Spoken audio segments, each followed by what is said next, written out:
Welcome back to the Fantasy Pros YouTube channel. My name is Andrew Erickson, also known as Big Pod Energy, and today I'm coming at you with my 11 players to trade right now before Week 7.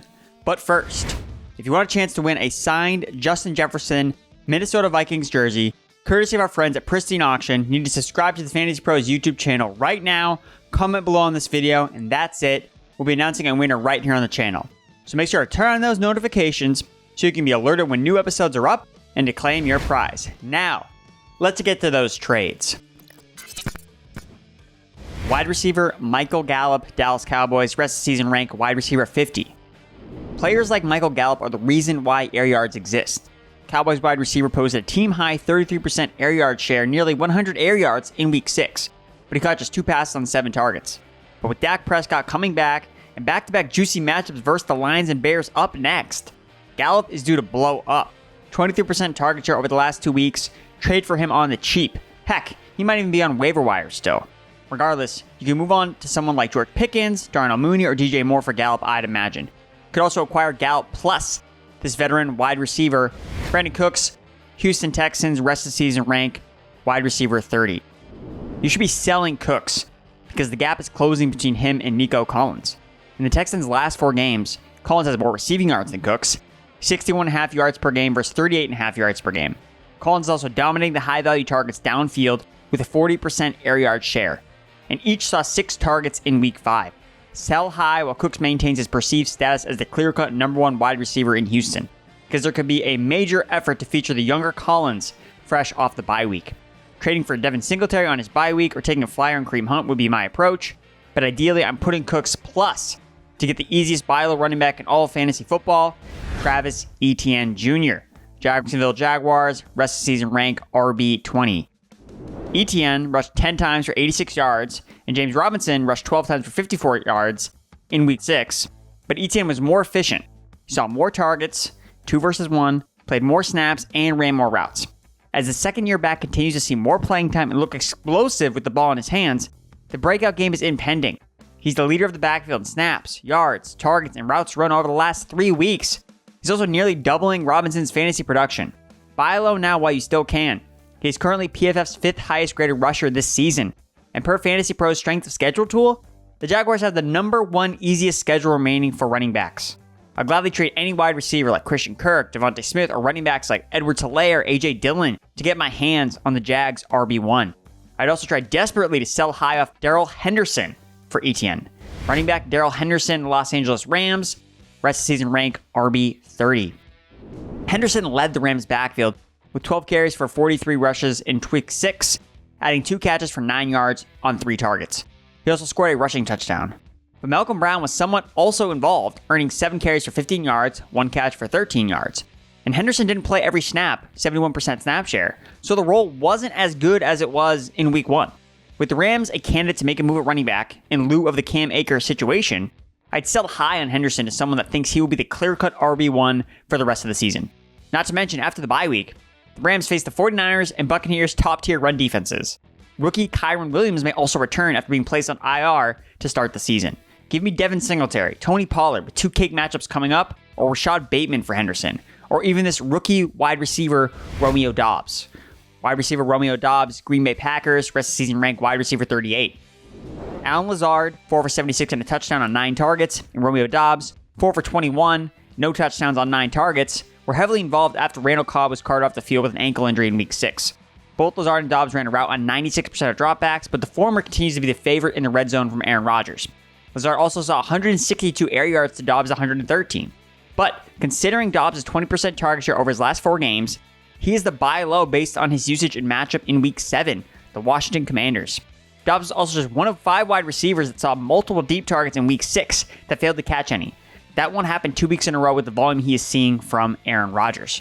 I'd happily sell off Raheem Mostert, or this wide receiver coming off a massive 2-touchdown performance in Week 6, Brandon Aiyuk. Wide receiver Brandon Aiyuk, 49ers, rest of season rank, wide receiver 40. Aiyuk, George Kittle, and Deebo Samuel all saw 10-plus targets and at least 79 receiving yards on 41 of Jimmy Garoppolo's pass attempts in Week 6. Aiyuk was the most productive with 2 touchdowns, 83 yards, 8 receptions, while running a route on 93% of dropbacks. But all that glitters is not 49ers gold. because Garoppolo has attempted 40 passes at the 49ers just 5 times prior to week 6. This is a spike in passing volume is not what the 49ers want to do on offense. So I'll be looking to sell high on Aiyuk. However, be aware that Aiyuk's value could further increase ahead of a potential shootout versus the Kansas City Chiefs, so maybe wait one more week to trade him. The 49ers defense is banged up, so they could theoretically be in more shootouts until they get 100% healthy. Still, I don't mind cashing out for a solid return, such as a Seahawks wide receiver, Rashad Bateman, or a different package deal. Would love to move Aiyuk plus for this next wide receiver trade target, Amon-Ra St. Brown. Lions rest of season rank wide receiver 8. Amon-Ra St. Brown was on a pitch count, 32% snap share in week 5, which resulted in just 4 catches for 18 yards on 6 targets. Josh Reynolds took advantage, commanding 10 targets, 6 catches, and 92 receiving yards while playing all the snaps. But it shouldn't be ignored that when ASB was running routes, Jared Goff was peppering his number one wideout. 38% target rate per route run, 6 percentage points higher than his target rate entering week 5. Buy him while he's coming off the bye week. He'll be healthy and will help you towards a playoff run. He owns a 28% target share in his 4 healthy games played this season, a top 10 mark among all players. If I can trade Aaron Jones, Mike Evans, Deebo Samuel, or Mike Williams for ASB, I'll do it in a heartbeat. And if I could package this next wide receiver for St. Brown, I would be ecstatic. Wide receiver Juju Smith-Schuster, Kansas City Chiefs, rest season rank wide receiver 37. Despite seeing just 5 targets, 14% target share, 11% target rate per route run, Juju Smith-Schuster posted 113 receiving yards and 1 touchdown, long catch and run on 5 catches in week 6. Sell high.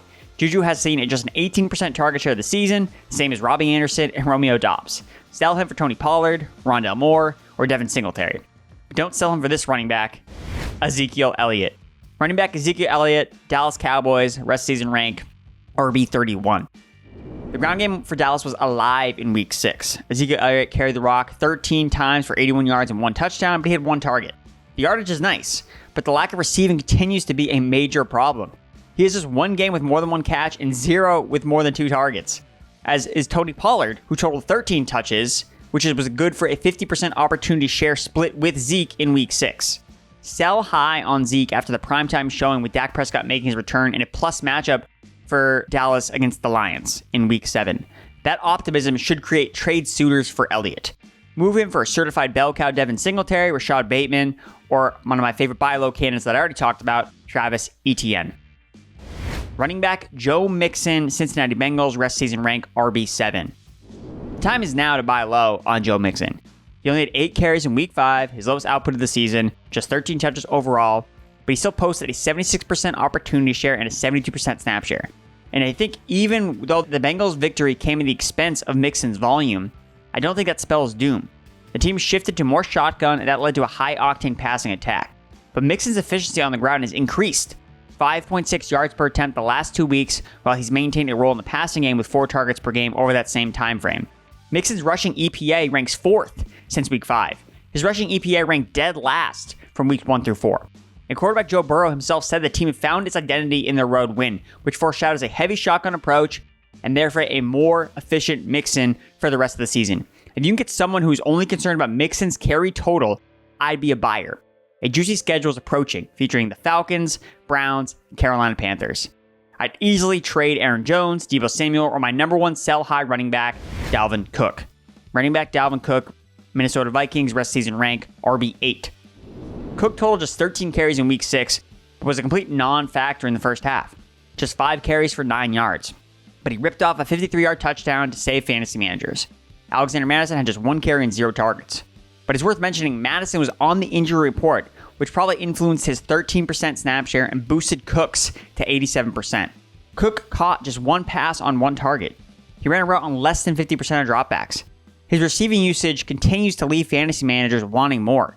He had 93% opportunity share in this game and didn't have that much to show for it. Time is now to sell high on Dalvin Cook. That completes my 11 players to trade right now before week 7. If you enjoyed this video, be sure to give it a like, subscribe, and share with all your non-league mate friends.